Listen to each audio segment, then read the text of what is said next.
Hello everybody, I'd like to welcome you to my first video on my YouTube channel, and today I wanted to review my 2020 Yamaha Kodiak 450. As you can see, it's not stock.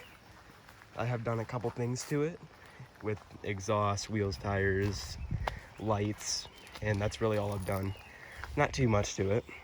But yeah, I thought I'd go over what I've thought about it and everything. We bought it brand new.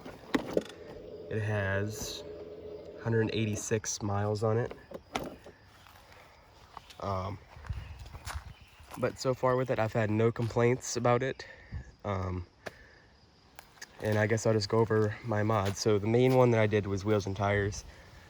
These are 14x7 ITP Hurricanes with the matte black finish, and then those are wrapped in 27x9x14 ITP mud lights.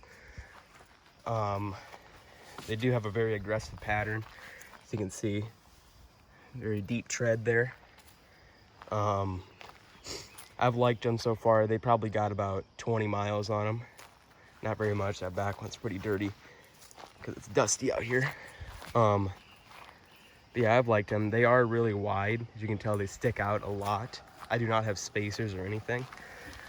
To fit these, I did have to jack up my shocks a bit, so it's a lot more firm of a ride, but it doesn't matter.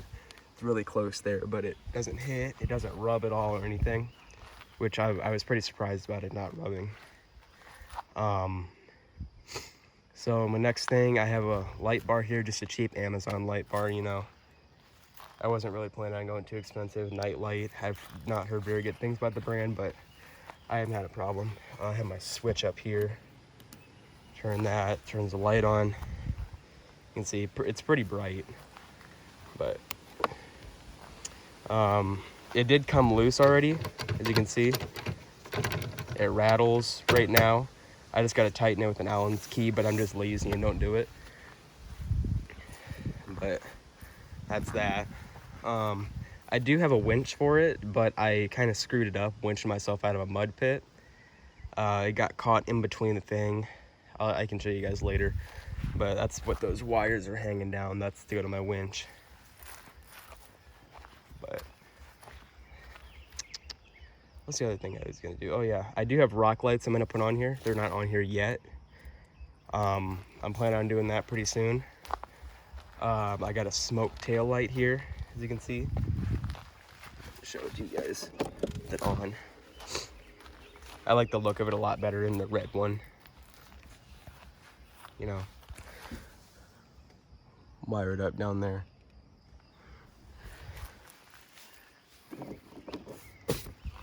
And I think the last thing is my exhaust. I have a HMF Exhaust here. I think the exhaust is about $320-ish. That was one of the more expensive things I put on here, but I do recommend it. It's not loud. It's not as loud as you think it would be. It's louder than stock, but with the stock Yamahas, a lot of people take that little end piece off, which the whole filter comes with that. So I was kind of forced to get a new exhaust. So I just got this exhaust, and it's a lot quieter than that. It's a lot quieter than you'd expect it to be, but it's a good quiet. It's not completely like muffled like the stock, if you know what I mean. But other than that, I like it. You can definitely tell it does add some power to it. But that's kind of it for the mods. Price wise, I think the light bar was something like 50 bucks. The winch ran about 60 or 70, I forget. Wheels and tires together about 900, 450 for wheels, 450 for tires. The exhaust about 320.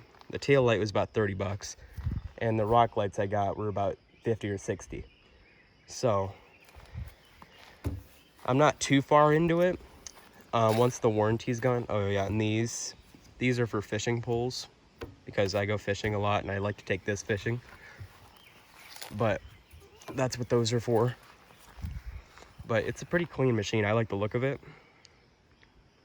But And then all the stickers, obviously. I mean, you gotta love them.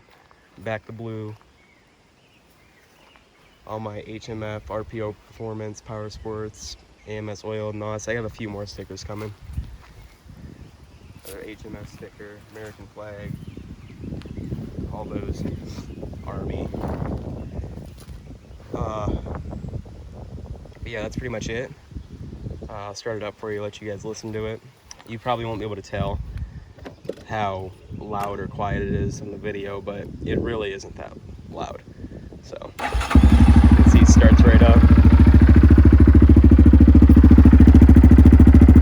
Nice and smooth, as you'd expect it to with 180 miles on it. Going on about 10 months of owning it. Very nice machine though. The 700 would have been nice, but the 450 is all I really need. It goes through all the mud. We do have 700 Grizzlies and stuff. It goes through all the mud those do, no issue. So I'm happy with it. Give you a couple revs, warm it up a little bit.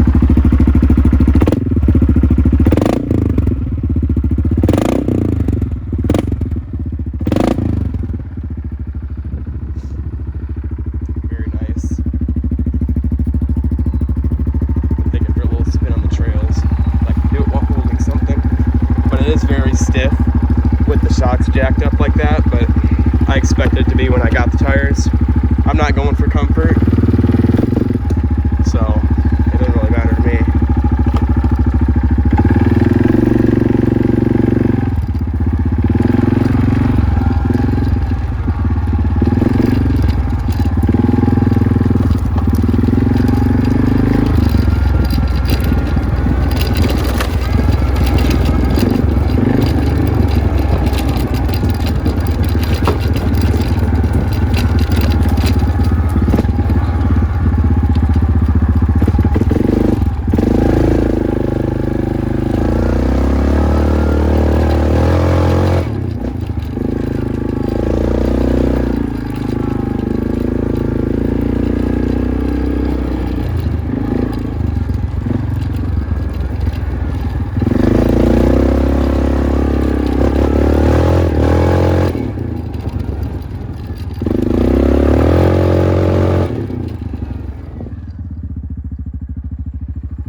Well, there you have it. Just a little review on it.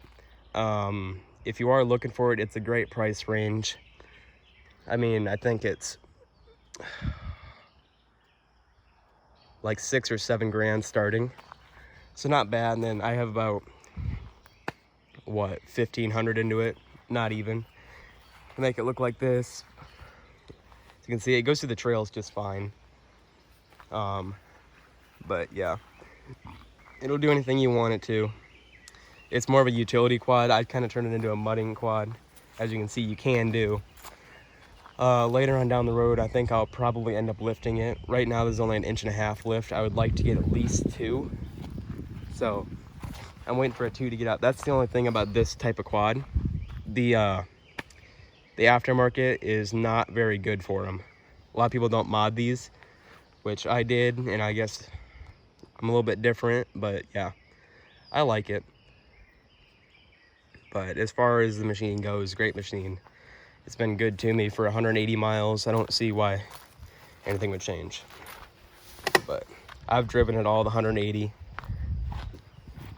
So I know everything it's been to. I won't say I've necessarily taken care of it. I won't say I necessarily beat it. It's kind of an in-between. It's been through mud, it's sat in mud, everything. But I also do clean it very well when I do clean it. As you can see down there, mud likes to pile up down here and all that. But I just took a pressure washer down there and cleaned all that. But as you can see, very nice. I do need to fill up on coolant, I'm a bit low. I'll show you under the seat, my wiring mess down here. It's not very good. It's a bit dirty under here. But as you can see, that wiring monstrosity. A lot of people say these do not have storage, but they do right here. It's not watertight, as you can see, it's all muddy. But if you did need to keep something in like a plastic bag or something, you can store it in this little compartment. So the 2020 Yamaha Kodiak 450 does have storage. People are lying to you. There's the whatever intake of it or whatever the fuck it is. There's the exhaust and the way it runs there, and then all my wires. I do have a wire touching the exhaust. Damn. I guess I never zip tied that very well. Yeah, I'll zip tie that in a little bit. I'm gonna put my rock lights on because I'm planning on doing that pretty soon. But I guess there it is. I won't keep ranting on. There's a bike going by. I don't know if you guys can hear that. Try to put the seat back on. There. Seat's pretty easy to take off and on. And the good thing about this, our Grizzly is we have a 2010, I think, Grizzly. The battery is up here. So you gotta take the whole front rack off and everything, which sucks to put mods on. So with this here, it's nice to have just because the battery is literally right there. But I guess there's not much more to say about it other than everything I've already said. But I think later on down the road, obviously I want to lift. I'm gonna put actual LEDs in. These are LEDs, but they're not the ones I want. They look yellowed. So I'm gonna get actual LEDs, put halos around them, lift it at least 2 inches. And if anything power-wise comes out, I might do that, like a intake or something like that. And then maybe a radiator relocation and a snorkel. Those would be the only other things I would do to it without going completely overboard, because I do like to use it for mudding obviously, but also taking it on trails and fishing and stuff. So I don't want to go too overboard, but looking clean right now. But yeah, everything on this machine, I didn't go overboard, as you can see. Like the wheels and tires, I didn't spend too much money on. 900 bucks is not bad for wheels and tires at all. I went the cheaper route with them, but I'm glad I did because they look great. I like them a lot. I was gonna go with the gold version of it because the gold and burgundy, something about that just looks great to me. But I'm kind of glad I didn't. It looks more clean with the black and stuff. Same with the exhaust. I was gonna go with the burgundy exhaust to match the quad, but the black looks good. The black and burgundy, I do like that a lot. But I think that's all I really had to say here. I hope you guys enjoyed this video, and I hope it did help you if you guys are looking to buy a quad or you just wanted to see something different, a modded out 2020 Kodiak that you don't really see. But I guess there you have it. I'll probably start making a couple more videos. This is my first video. Sorry if I sound a little bit plugged up. My allergies have been really bad. But like and subscribe if you'd like to see more. And I guess I'll see you guys in my next video. Thanks for watching.